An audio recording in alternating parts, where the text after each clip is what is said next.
Now you just listened to Irabana Agyemang, who is a co-founder of Wear Ghana Limited. Were you inspired? Were you thrilled by all that she said? Well, I am highly inspired, and I am lucky to have her seated with me today in the studio to talk about her entrepreneurial journey. But then before that, on Thursday, we all are aware that former President John Mahama made a submission on the current state of the economy with the title themed it, Building the Ghana We Want.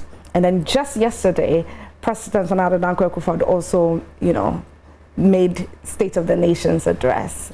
And I mean, is the youth happy about a former president's submission? Well, it looks like yes, some are happy.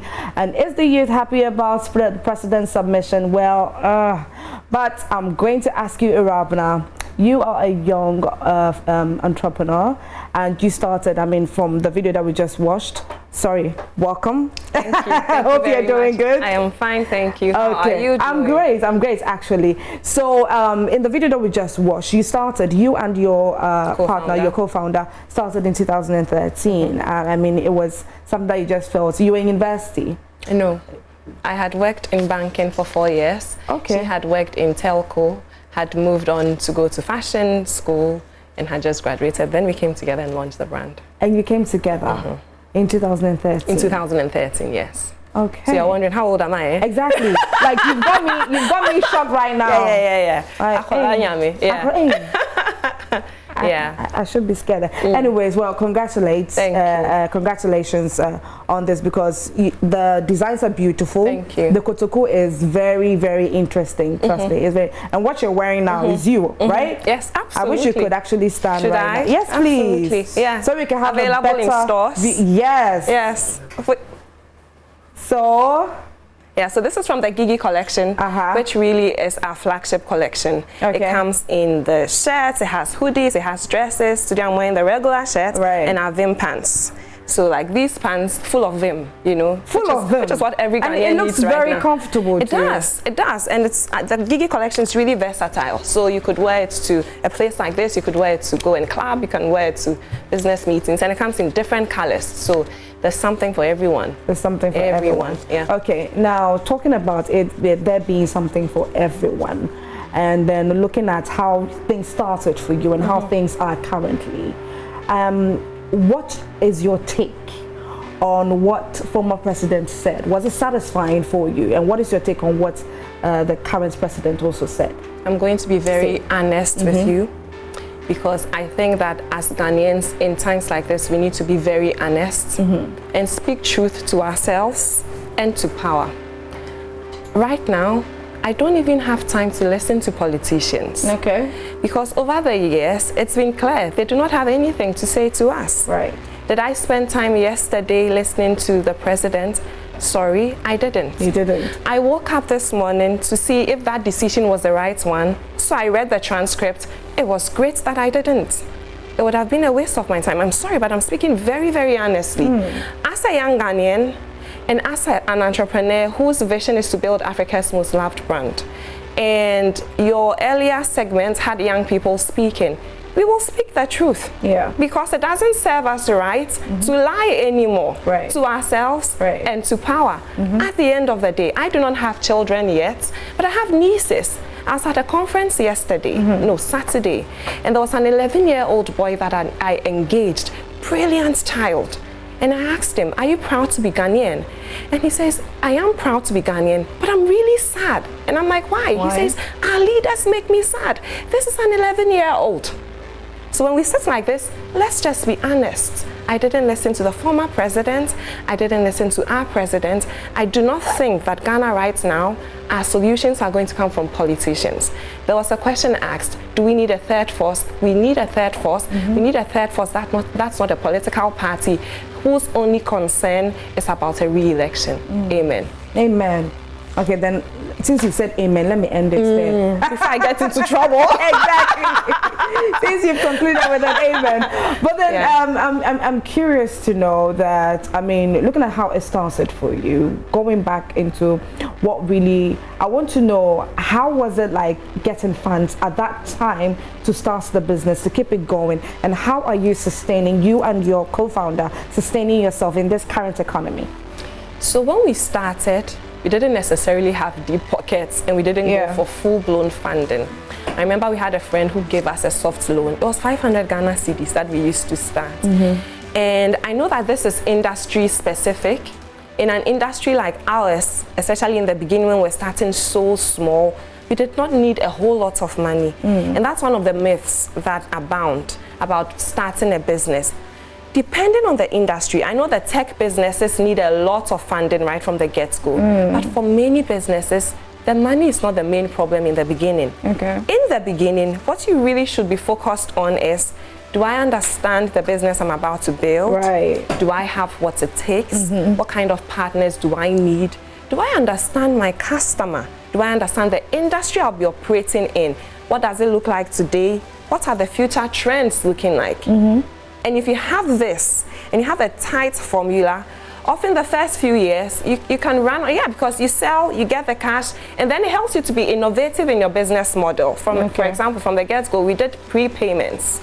So at the end of the day, your customer who believes in your product is pre-financing your business at 0 interest rates. Whereas if you had gone to a bank, every single CD you'd have been paying interest on. So let's just be clear, right from the beginning, you were not looking at making or profiting from the business right from the beginning? No, we wanted to profit. The fact that you don't go for a loan doesn't mean you're not looking at profit. But we're not looking at loans to build the business in the beginning. We started very, very small. We started from my co-founder's garage, her family garage. So every chance I get, I'll say thank you to the Naikwade family for allowing us into their space. It was their home, allowing us to be in the home. And even at the point up until year 5, we were there being housed. We were still in the garage. We were in the garage. We had expanded out, so we were in the garage. We had like some tents. This was at the point where the Joy Business van came. We had extended with some tents outside. They were housing myself. They were housing our employees for the most part. And that's how we started. So at the end of the day, the business wasn't burdened with things like rent, expense, and interest expense.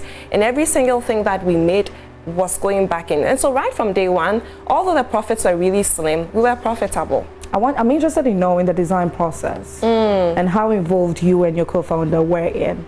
So when we started, it was a bespoke business. It was made to measure. We would say that was one of the main things we wanted to do, to prove that Ghanaian creativity was world-class. And so we would create new designs for every single customer, and that was really the business model. But by year 1, year 2, we realized, really, is this scalable? Do we have the resources needed to attract the kind of clients who wants bespoke services? Because bespoke is really expensive. We were working from the garage, like I mentioned, it was in Bawi. So it was a garage all the way in Bawi. How many people would be able to come in for all fittings and stuff like that? So we knew also that we wanted to build a global brand. I had come from banking, my co-founder had come from telecommunications. We knew what it looked like to work in a multinational business. Those were our dreams, still are our dreams. And so we're thinking scalability. By the way, where did we even think about this scalability? We went, Tony Senaya of Horseman Shoes introduced us to a company that's called Mripa, and some of the conversations around it was, list one business, one Ghanaian business that has gone past its founders. So a business that has been in business for more than one generation. We're stuck. There are a few examples, but there are not a lot. So clearly there's a problem with how we build our businesses.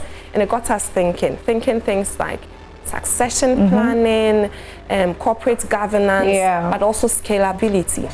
We want to build a global brand. Is this business model the way to go about it? And we knew it wasn't. So then we had to create ready-to-wear products. And this Gigi collection was introduced in 2016. Wait, sorry, at that point, how long had you gone into the business? So this is 2016, 3 years down the line. 3 years down the line. About 2.5, because we launched November 2013. Okay. The Gigi collection was introduced May of 2016. Okay. And the business changed. It was like, if you look at our figures, it was like, we've always been growing, but it was like very quickly, which meant that we had made the right call. In terms of what we think about when we are doing, when we go to the table to design. Right. So now let me backtrack and tell you about what we are trying to achieve at Wear Ghana. We want to be Africa's most loved brand, and our business is built on 3 main pillars that we are passionate about. 1, African excellence, so promoting and celebrating African excellence. 2, inspiring the next generation of African entrepreneurs. And 3, creating opportunities for women. Why do we care about promoting African excellence? Because for us, fashion is just a vehicle that we are using to retell the African story. Right. We think that greatness comes from Africa. We think that the African is beyond capable of solving her own problems. We do not understand why we fly out cash that we do not have in this country, importing all sorts of products, including clothing. So fashion really is a vehicle that we are using to promote and celebrate African excellence. We also think that it is enterprise that will fix Africa. We do not think that it will be political talk. It's enterprise. Why? The unemployment rate that exists not only in Ghana, but across the continent. True. It is scary. What makes it even more scary is that research shows that by the year 2050, the population of Africa will double. It's either an opportunity or a death warrant at this point. If we cannot employ the young people we have today, and by that time, more than half of the population will be people younger than 25. Can you imagine crime rates if there are no jobs, right? So enterprise will fix this continent. What we want to do is to build Wear Ghana in such a way that it inspires other young people to try and build global brands from here and to prove that it's possible. Often when you see young people doing things, they've been educated somewhere else, they were born, they are speaking some slangs.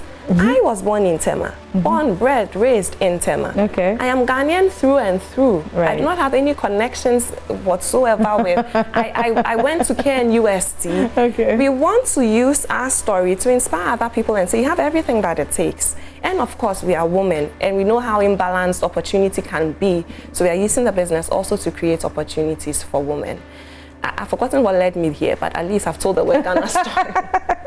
But then I was interested more in the design process. Exactly. So having a purpose like this, when we go to design, we are really there to challenge our African greatness and to design products that if we are selling in New York, and we are through interesting ways. We are selling across the world. We have stockists across the world. We are now looking for ways where we will get into the big stores, or at least really understand how to have repeat business.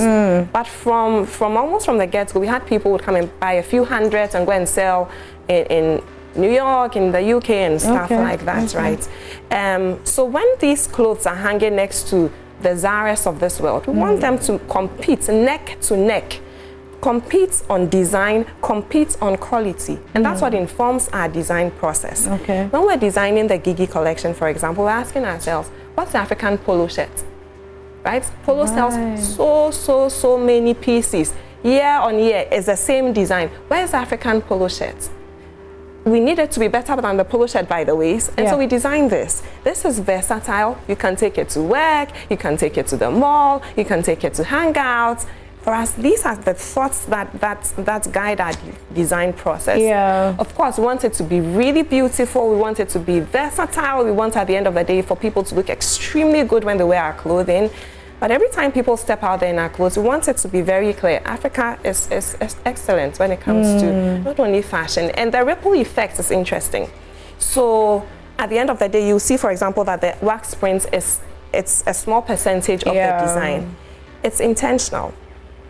And we started making things that had a lot of wax print and other African elements, and we realized, well, because the African does not really like the fact that they're African, they do not want to step up looking all African. It's a journey, we'll get there. And so play with it in a way that people do not buy it necessarily because it's from here, they buy it because it's a great product. Of course, we have those customers who are buying it mainly because it was made here and they are in love with Africa. But even if someone is not in love with Africa, it is a great product, right? And mostly, are they people from Ghana? It's so, for example, our customer base will currently be about 80% Ghanaian, Ghanaians living here, Ghanaians in the diaspora. Right. But we also have people who are passionate about the brand who do not have any type of connection to the continent. Yeah. They just love the design, Yeah. and they love the fact that it's being made here and it's authentic. Yeah. Okay, so earlier you mentioned, you know, having workers and all. How, in total, how many workers do you have? I think we are now about 32. 32. About 32 of us now. Oh, including you and your co-founder? Yes. Okay, so I'm interested in knowing when you started in the how many were you?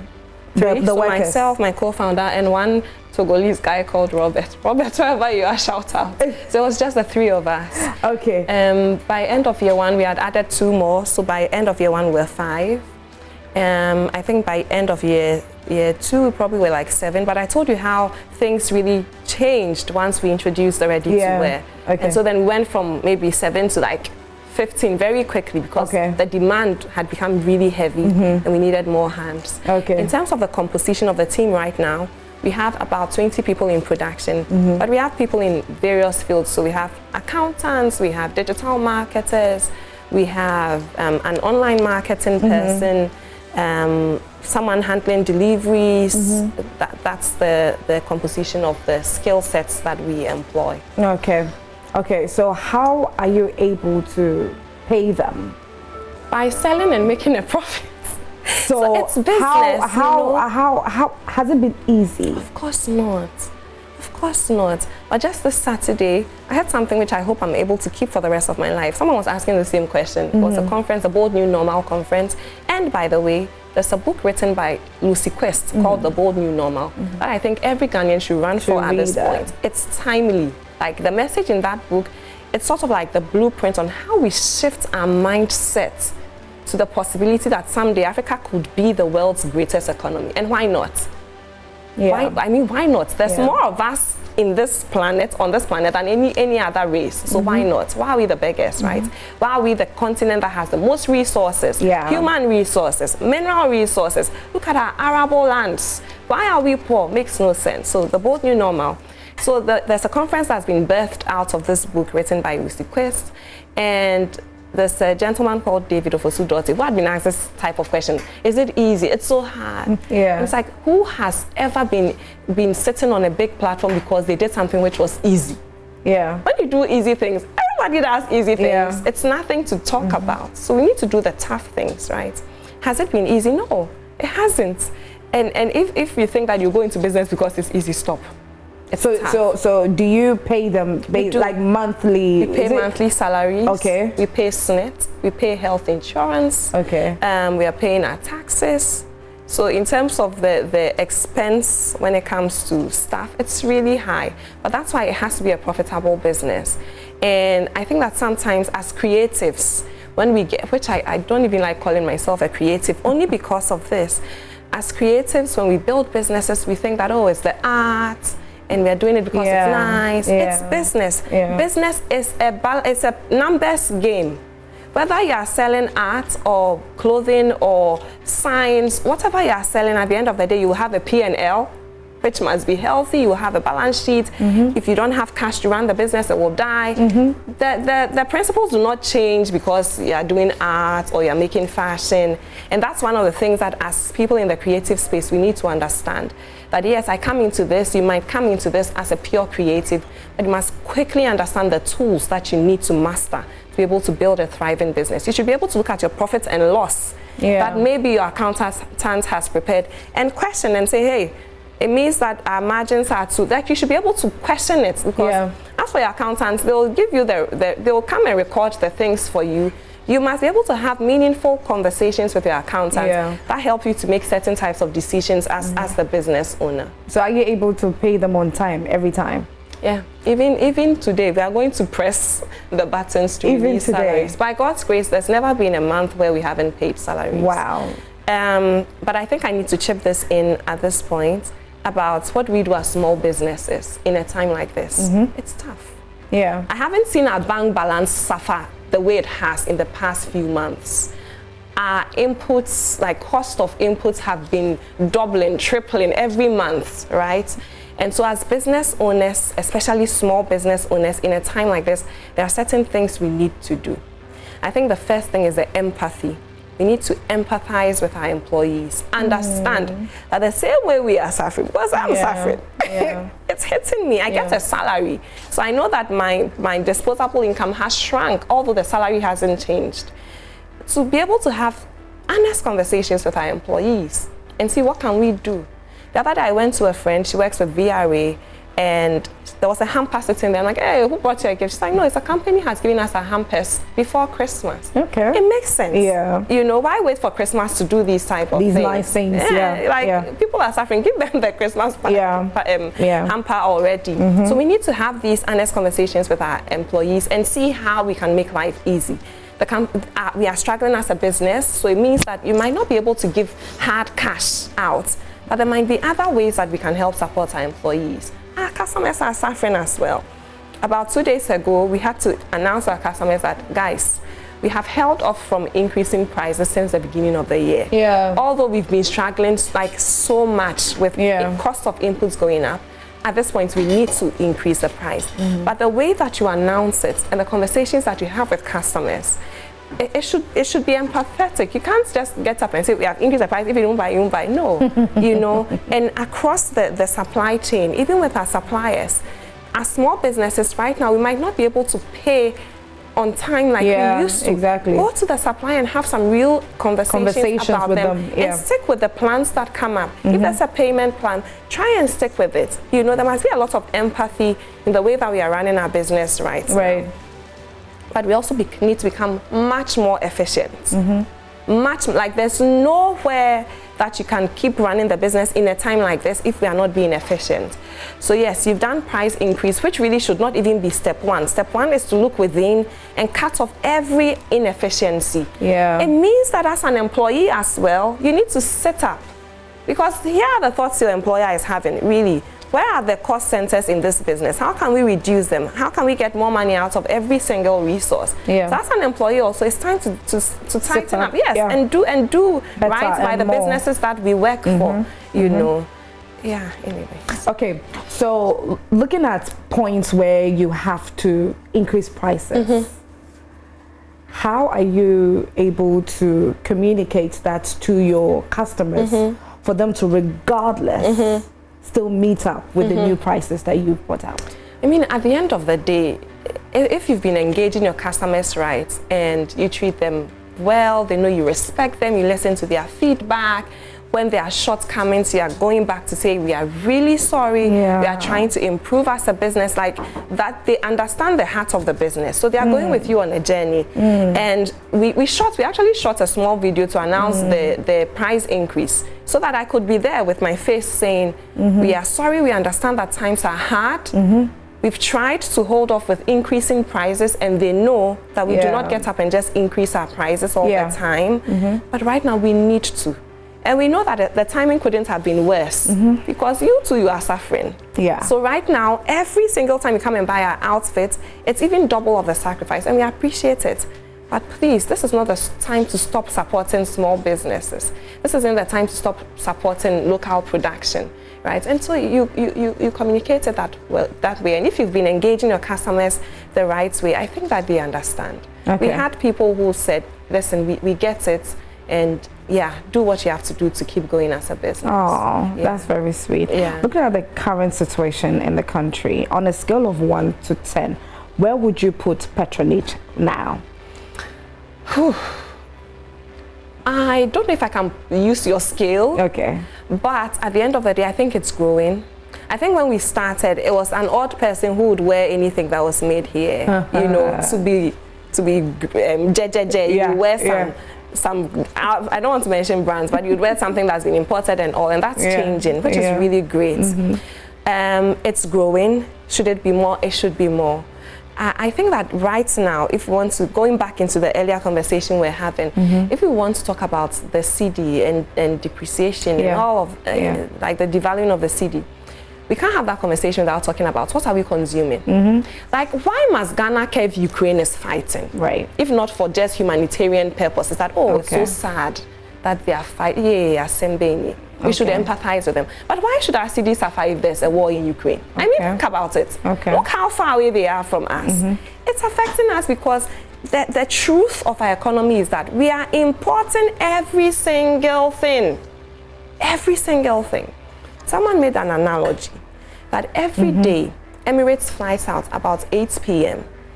If the capacity of the plane is about 300 people going to, and we're looking at the Dubai-China route. Let's just be kind and say out of the 300, only 200 people are going to do business. They're going to bring imports. Each of those 200 people has a $10,000 allowance to fly with them. This is usually the money that they'll use to pay for accommodation and food, because the money they're actually going to use to do the importation, they've transferred. But let's be kind and say it's only the $10,000 leaving Ghana.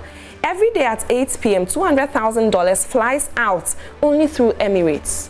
What economy can hold this? It's not a mystery where we are. And the answer is local production and local consumption.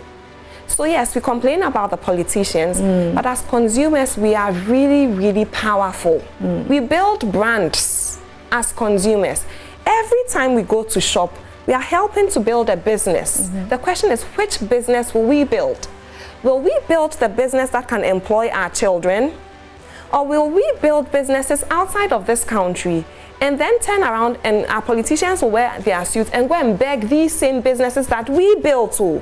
The economies we are building outside through the ways we consume, we will have to go and beg them for coins. Why? So we are powerful as consumers, and we really need to start following the money trail when we make purchases.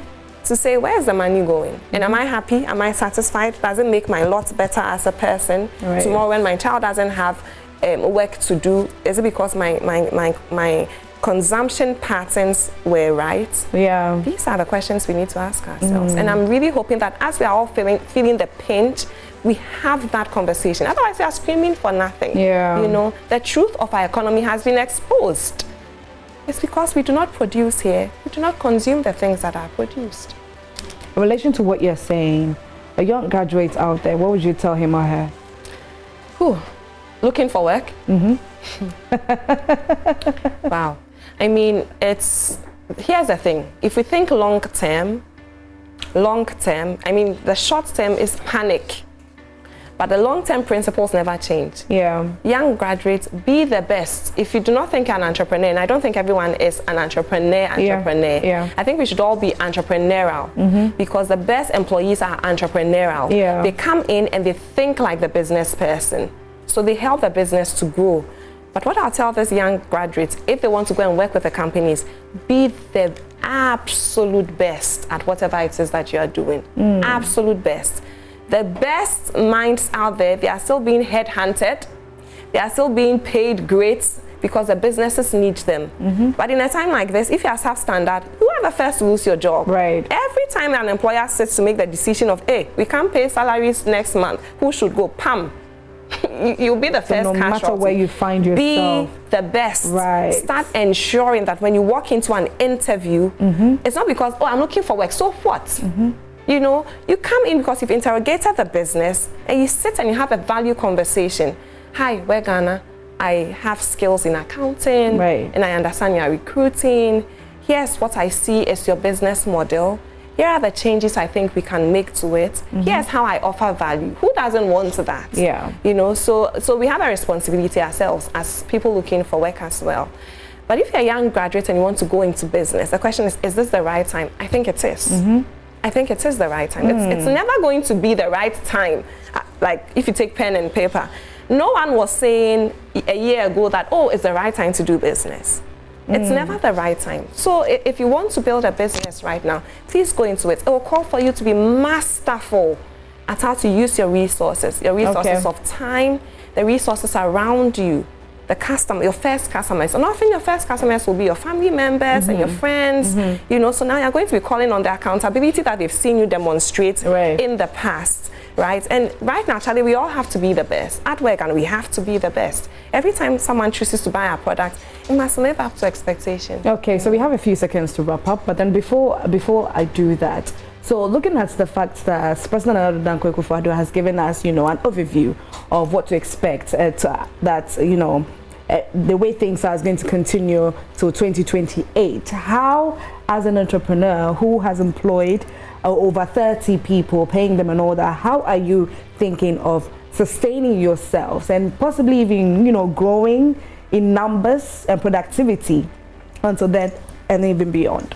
Cut off all the inefficiencies. Make sure that every team member is doing exceptionally good work. Pursue new markets, like really be intentional about pursuing new markets, because there are economies that are not doing as bad as ours is. Okay. And so at the end of the day, if you are able to earn some forex as a business, it's a good time to do that. And really, like we have to be the best. We have to become very masterful at delivering value and capturing value as a company. So that's our focus. It hasn't, long-term things do not change. Long-term, things really do not change. If you're pursuing the right principles, long-term, it is the same. Our vision still remains. We want to be Africa's most loved brand. Right. We are still producing products that help people to express or reconnect with African identity. That does not change. It's just the mechanics of how do we go about it in a time like this. So really, I want to encourage every entrepreneur. I know it's hard. Yeah. I know it's hard. Yeah. Protect your mental health, because if you are following the negative conversations, it immobilizes you. Now you can't move. Yeah. So protect your mental health. Be intentional about the things that you're listening to. Get on. There's so much great stuff on YouTube. Subscribe to all the great business channels on YouTube. I'll give you one, Impact Theory. Listen every day. You will be upbeat. Like, you will learn so much, but it will move you out of all the negativity that will just immobilize you. So protect your mental health. But please have honest conversations with your employees. Have honest conversations with your customers. We will thrive. We will go through this. And I think that if Ghana does with this, I see that this is an opportunity for us to start having some real conversations about local production and local consumption. And if that happens, I think that in like year 5, we will be fine. We'll be more than fine. Ghana will be a better country for it if we do what we must do. Otherwise, shame on us, really. Thank you very much, Irabna Agyemang, for coming through. Where can we locate Where Ghana Limited? So we are in Hatcho, and I should say we are in Jowulu, because now the road to Hatcho is not the best. Okay. So we are in Jowulu. We are right next to the Abelemkpe traffic light. But here's the thing: we make deliveries everywhere across the continent, across the world. So just go to whereghana.com. We are on social media as Where Ghana. Our number is 0243 766 202. 0243 766 202. Place an order, will deliver to you wherever you are. Okay, before you go, how much is what you're wearing? So this top is going for 120 today. Tomorrow is 155 because we are increasing prices. So please buy today. Wow. Buy today. Buy today. Okay. And these pants go for 160. Tomorrow is 185. Today is the day to buy. But even if you don't buy, today is the last day. Yeah, the price increase kicks in from tomorrow. But guys, we have never been the brand that is saying, oh, we are giving value, so we have to charge so much. So we are not doing the whole luxury. So I have nothing against people who are building luxury brands. Where Ghana is a lifestyle brand. We want, when you open your wardrobe, to see as many of our products in there as possible. Right. So we understand that we cannot charge you exorbitantly. So there's a price increase. It's reasonable. It's very reasonable, our prices. Okay, thank you once again, Irabna Agyemang, and all the best. Thank you. In all this. And yes, please make sure that, to patronize Ghana, Where Ghana, as the name depicts, as the name denotes, Where Ghana Limited. And so, what she's wearing is so beautiful, so do make sure to purchase them. Anyways, this is where I end with Irabna Agyemang on Let's Talk Business right here on Prime One. And coming up next is a conversation with Michelle Ejekum, who is, a channel executive going to give us what happened over the weekend on Joy Prime. There is also a conversation on Miss Tourism Africa. You don't want to miss out on anything at all. And the next segment is actually going to be by Rosalind Felly. So please do stay tuned for more.